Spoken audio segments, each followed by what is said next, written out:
Hey there guys, I'm Danks564 and this is a new Let's Play series of Age of Decadence, and Age of Decadence is a really nice game with really interesting settings of low fantasy, post-apocalyptic world that is inspired by Roman Empire. So the setting is absolutely awesome, I love it. And the game itself is really nice. It's quite a lot different from many other RPGs, that here you're not some sort of a demigod that can go through the world killing everybody and saving everybody.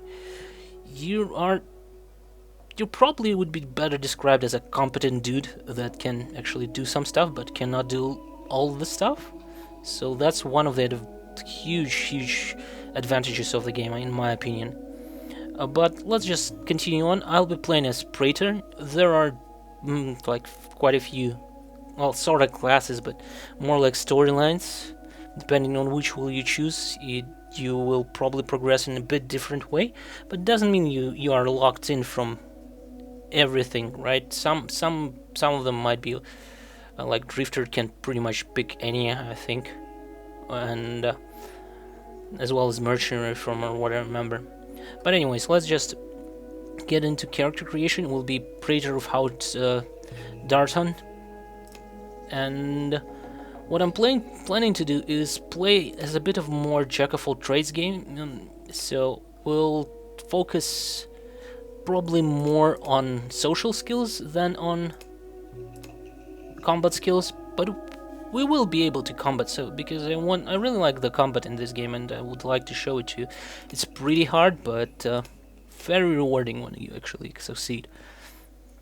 So here we have our attributes. These attributes will not be able to we will not be able to level them up in the game.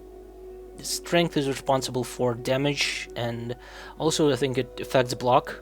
Dexterity is important for action points, and I think it's important for dodge as well.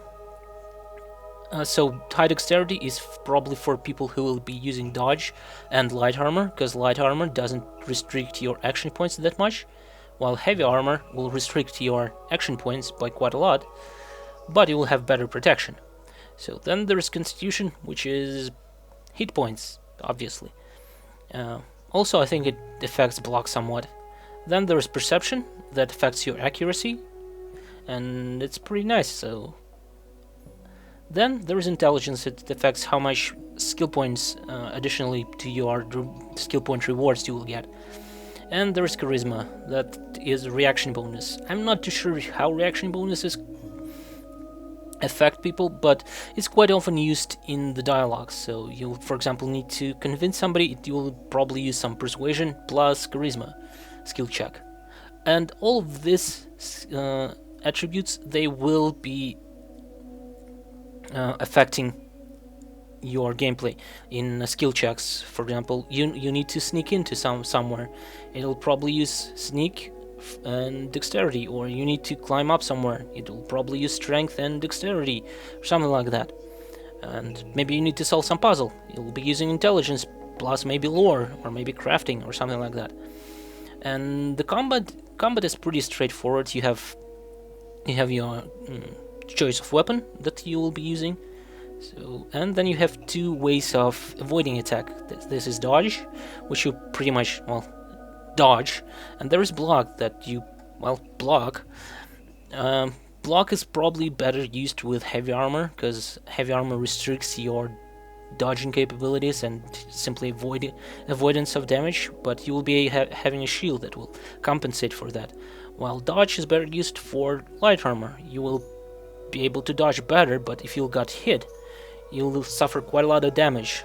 Also, there is a critical strike, which is quite useful, because when you critical strike someone, you actually get through their armor, and for example, for every different weapon, there is sort of a certain way you can actually damage people. For example, dagger will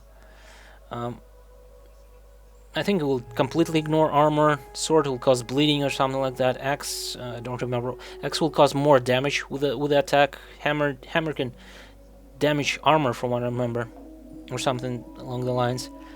And civil skills Well, lockpick is lockpicking, sneaking is sneaking, stealing is stealing, traps are disarming traps, impersonate, you will impersonate someone who you're not, who you're not, who you are not. Etiquette is used in probably more in high society.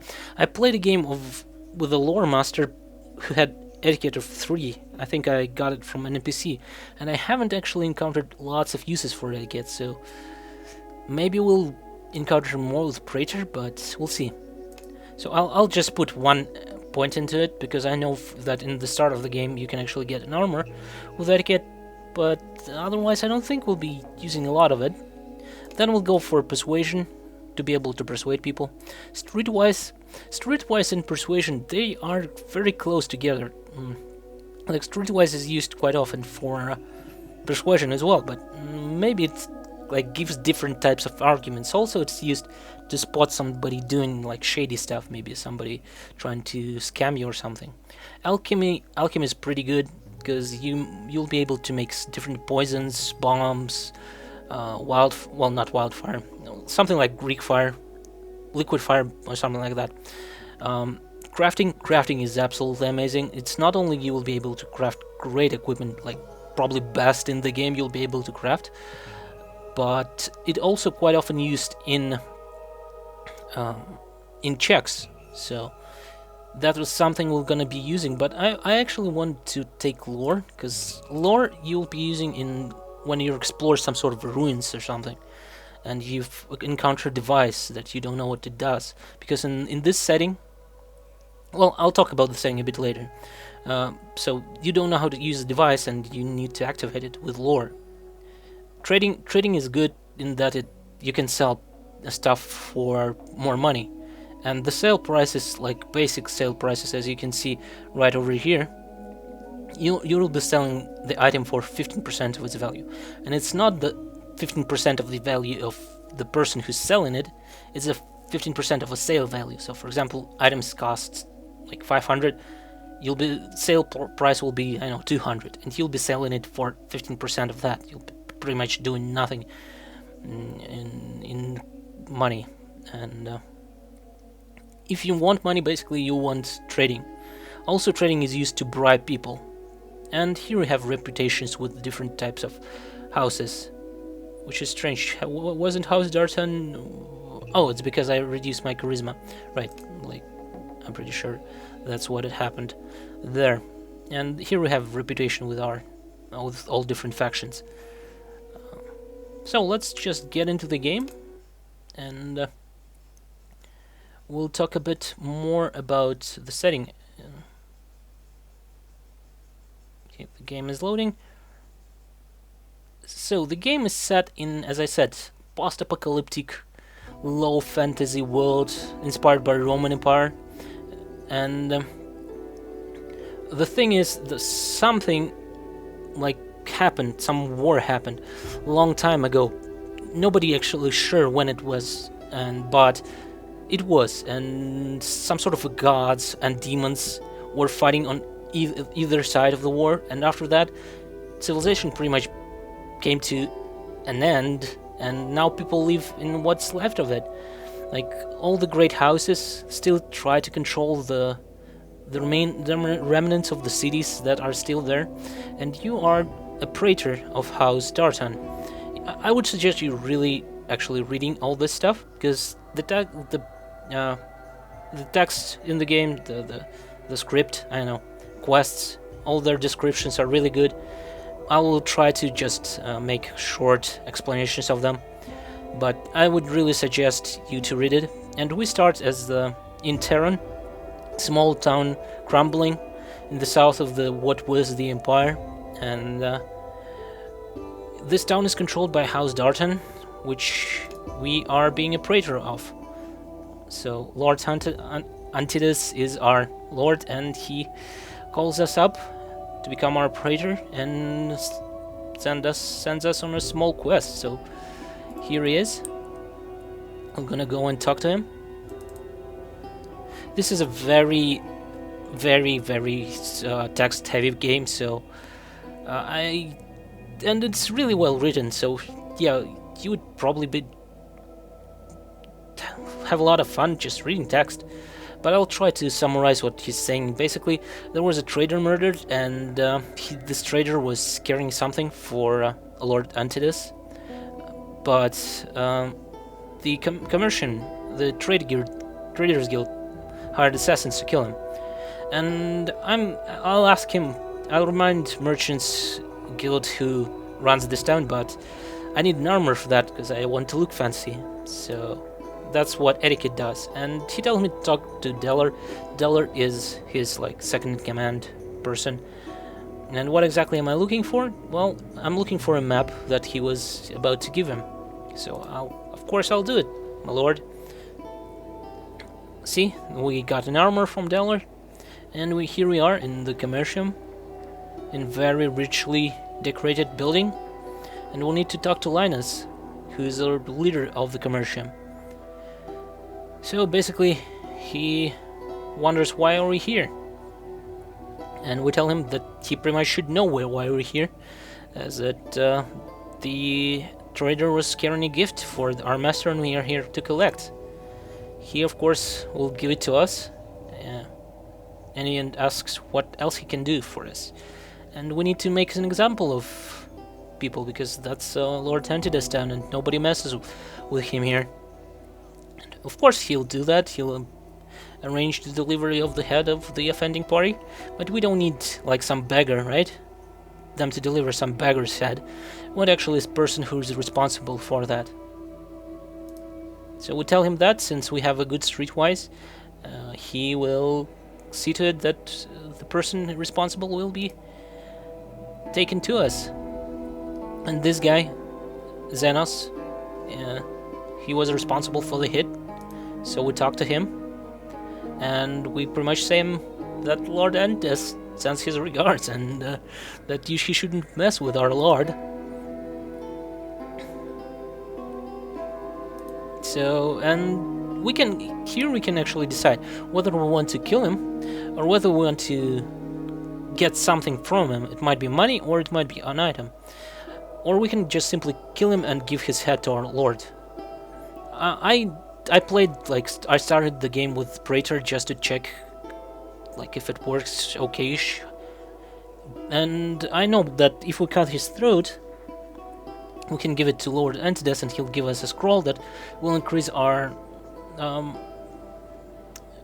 dagger skills. And I don't really need daggers because I'm pretty much focusing on swords, so I'll just ask him for a bribe, and I'll ask for 300 Imperials. And considering that we don't have all that much in trading, I think 300 Imperials will be better than item that we will not be able probably to use, and then we'll not be able to sell it for good money, so I'll just take money. So we leave him be, and we go back to our lord, and we gain some skill points. And then he tells us that there's some sort of a destiny that awaits us, and that every man has a destiny, and there was a prophecy, and we need to find a temple that will, with using this map, and we're a little lost because, well, what the hell? What are you talking about? But he'll tell us more a bit about later, now we need to go and talk to Deller. So, Deller asks us about Cassius. Cassius is a lore master. So he should arrive at to the city, and we need to go and talk to Fang, who was a previous lore master, and we need to tell him that we don't need any services from him anymore. So we'll go pay Fang a visit, and we can level up our skills here. So what do we want? I'll probably take a bit of streetwise. What I'm going to do is I'll probably focus on streetwise lore and crafting. Maybe I'll throw in some alchemy and maybe trading. I don't know if we'll have spare skill points, maybe. But I'll probably focus on crafting, streetwise, and maybe alchemy. I'll probably level up persuasion a bit, but not too high, because streetwise, in my experience, is more than capable of doing persuasion job. Fine, just fine. So we'll level up our streetwise. That will be good enough for now. And also see that our defense rating is -5. That's because right now we're using our dodge defensive rating. For example, if we equip a buckler, though it's not a buckler, it's nowhere near as small as a buckler should be, just a shield. And for example, Gladius, you can see that defense rating is 30, and that it now counts as a block because we have a shield equipped. But it's a very low number. If, for example, we got into a fight with somebody who actually can do something in a fight, we'd probably lose. They would probably start hitting our hands, and we will not be able to hit them back. And eventually, they will just whittle us down, hit point by hit point, and we'll die. So we can put like dagger into bout bag. Bout bags are quick access slots for small. No, clocks actually look different. I think they were a bit like the icon for them were a bit different before. But anyways, we look like a really good little noble magistrate now. So let's go to talk to Feng, who was a previous lore master. By the way, since I've been playing as a lore master before, Feng is quite a scumbag, really. So let's talk to him. So you can actually read that, and he knows who we are and asks why we're here. So I will tell him that his services are no longer required, and we'll just tell him that Cassius is replacing him since he's interested. Why would he, Lord Antidus, throw him away? And he offers us that, tells us that, well, Cassius will not be able to do his job, that he's totally better. And what I believe is really irrelevant in the matter, so he asks us to do something for him. Like, maybe our Lord made a horrible mistake. And that maybe we should, like, tell, quote-unquote, Cassius that he's not really needed here. And, well, I'll tell him that I'll consider it. I will not go against Antidus, and I will just deliver Cassius to Antidus. And besides, doing that will unlock this door, and we'll be able to get to here. We'll be able to get extra lore skills here. And there's actually no real difference between picking Feng or Cassius, from what I can tell, really. Oh, that's not the inn, that's Teron. We need to go to the inn. So let's go inside. And let's talk to... Actually, first let's talk to the storyteller. He will tell us a bit of a story of the world. And I would really suggest you to read it. I will just try to summarize it a bit. So basically here they're telling that, well, he'll be telling a story about the history of the Great War.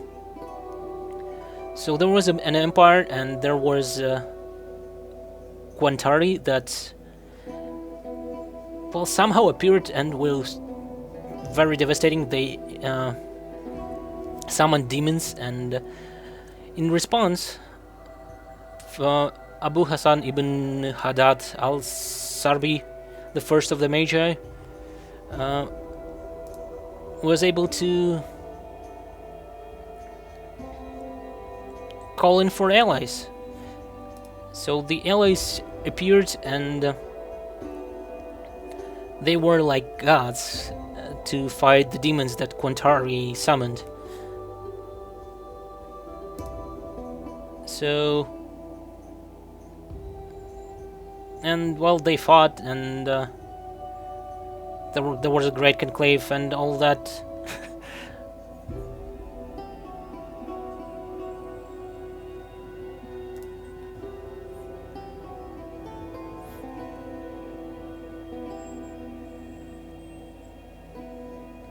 And basically Ibn Haddad is a cool dude. You probably just should read it. I will not read all the text. Maybe in the future, actually, I probably should just read it myself and then cut it. And I'll give you a summary of actually what's written on every page, but I think I'll do it starting next episode. For now, you should probably just read that.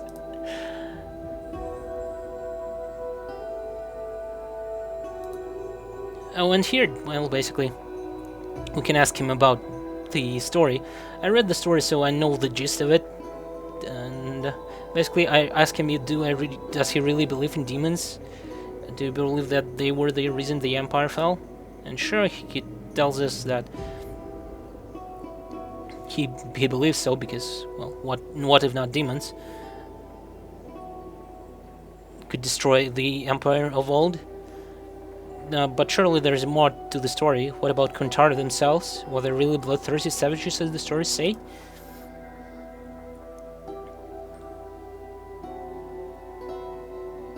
So, and yes, he believes that it is. And could those savages really defeat the Empire?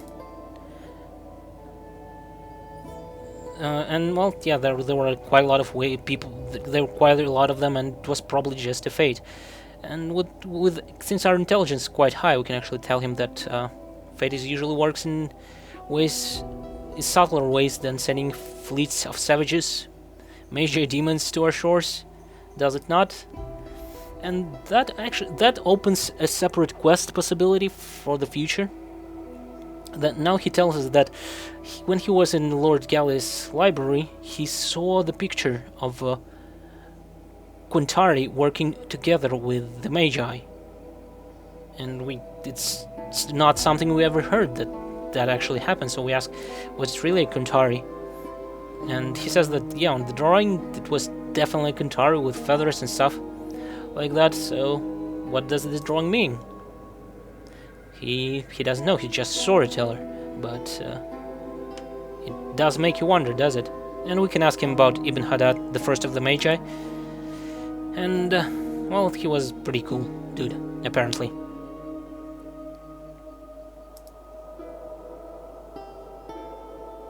Okay.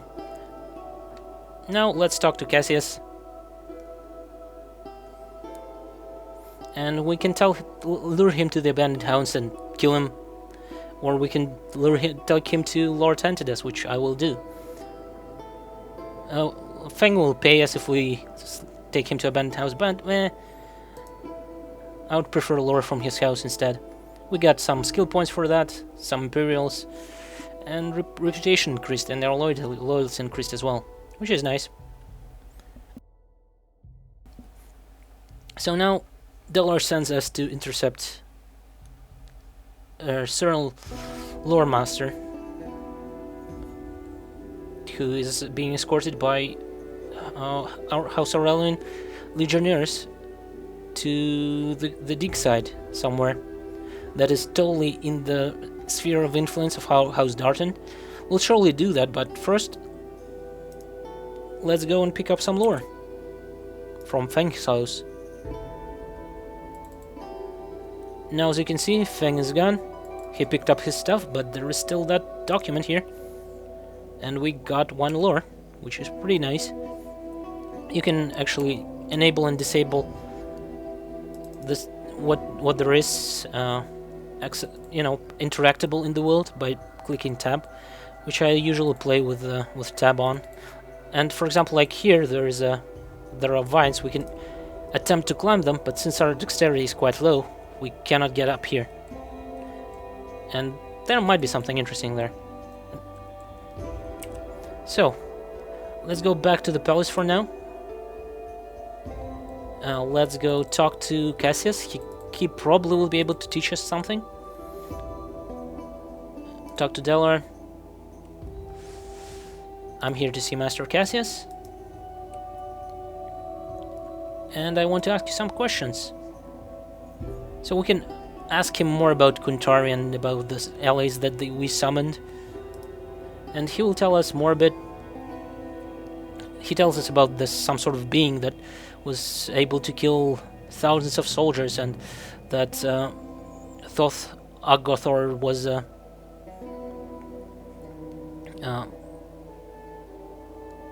what's his name, I think. Basically, that there were some stories about like some beasts, but then he tells us a story about some sort of a battle, and that some beasts were released in this battle, and they were so horrendous that when the people saw them, they just started running, and that actually these beasts were elephants. So take everything that was said about the gods with a grain of salt. So what happened to the gods? Nobody really knows. Really, it's only their myths and stuff like that. Can I ask you some more question? We can actually ask him about the story that the storyteller just told us, and that'll give us a quest actually to go and check the library in Lord Gallus's place. Lord Gallus is, by the way, the leader of House Aurelius, if you didn't catch it. And let's ask him if he can teach us something. He learned us crafting, which is nice. We wanted to level up crafting. Feng would have learned us streetwise, I believe. Would have taught us streetwise. And, well, we can actually ask him about Ibn Haddad. So you can just read that. I will not summarize it. Yeah, sure. Story. Okay.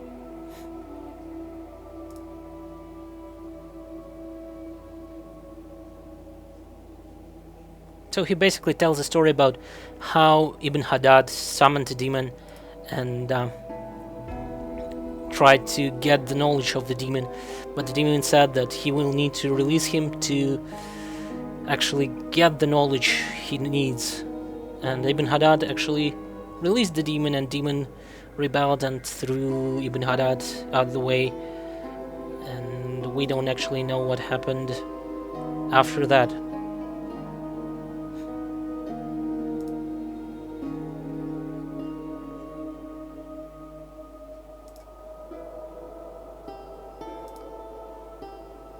And just leave.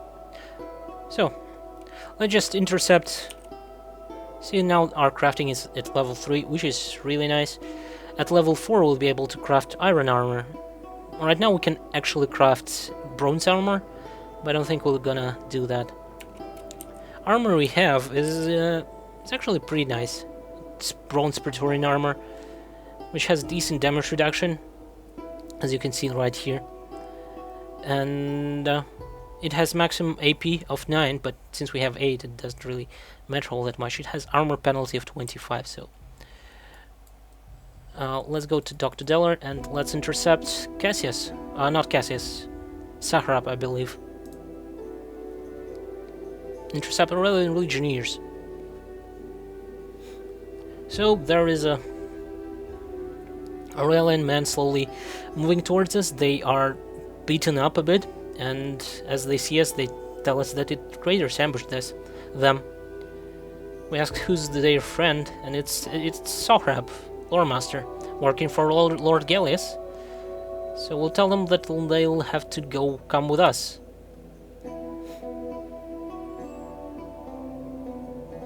And, well, Lord Gallius will crucify them if they will do that. We can use our persuasion here, and we can tell him that he will also crucify them if Sahrab dies. Or we can attack them. Since I'm not really good at fighting right now, I don't think I'll be able to take on them. I'll probably die. And since they are now outnumber us, it would be probably better choice to just persuade them for now. That's exactly what we're gonna do. And it worked out fine, so we can take them back to Teron. Well done, we completed the mission, and so now they will probably try to torture Sahrab, but we can actually talk to Sahrab first and try to coax out information out of him. So he says why he doesn't know anything, he's just a lore master, and why is he here? And we think that it's more complicated than that, and ask him what exactly he was trying to fix, what kind of machine. He just tells that it was just an ore smelter, and since we have high intelligence, we know that there should be more than just ore smelter malfunction to sending so many men. And then we can use either our Persuasion, or we can, since we have some lore, we can ask him what sort of mantra. By the way, people don't actually know how to use arcane devices of old, and they more use them not unlike Mechanicus of 40k, like my monkey see, monkey do, sort of stuff. So all the equipment that is of old is pretty much operated by mantras that people just learn and recite them. And we can use our lore. Since we don't know any mantra, we'll probably not be able to activate or repair some sort of a smelter, and we'll be treating him as an honored guest before we take a look at the smelter. Or we can blow it up and what the hell, why not? Since he's a lore master, he doesn't really want the thing to be blown up, because it can smell blue steel. It's a very rare alloy. So he tells us everything. He will teach us the mantra, and with blue steel, House Aurelian will be too powerful. So he teaches us the mantra, we'll write it down, and we get increasing reputation with House Daraton. And we basically tell that this is a blue smelter. Yay! We probably will not. We don't know exactly what to do with the smelter at the moment. But Sohrab gave us the thingamajig. So maybe we got quite a lot of skill points for that. We got some experience, some gold, and extra skill points. So now he actually wants us to go and deal with the raiders camp and deal with the blue steel or refinery or smelter. And we ask him about the raider camp. That he tells us that that Tiberius, nephew I think of Lord Antides, got captured and we need to save him. And if we'll ask him about the mining camp, he'll tell us that there are ruins of the old mining facility somewhere, and that Aurelian forces are set up there. They have taken up. We ask them where they get their supplies, but he doesn't know because, well, we'll have to find out. Okay, guys. Oh, that was a lot of talking, but that's the game, right? You can finish this game without any fighting at all. You can completely complete it with a purely civil skills focused character without ever needing to fight. So I'll make a cut here and we'll continue in the next episode. Let me know if you like it or not, or how you would like me to do this let's play. Maybe you want me to read you text, which would probably take a lot of time, and you would be better off just reading it, I'm thinking. Or maybe, I don't know, give any suggestions you can, basically. So thank you for watching, hopefully enjoyed it, and goodbye.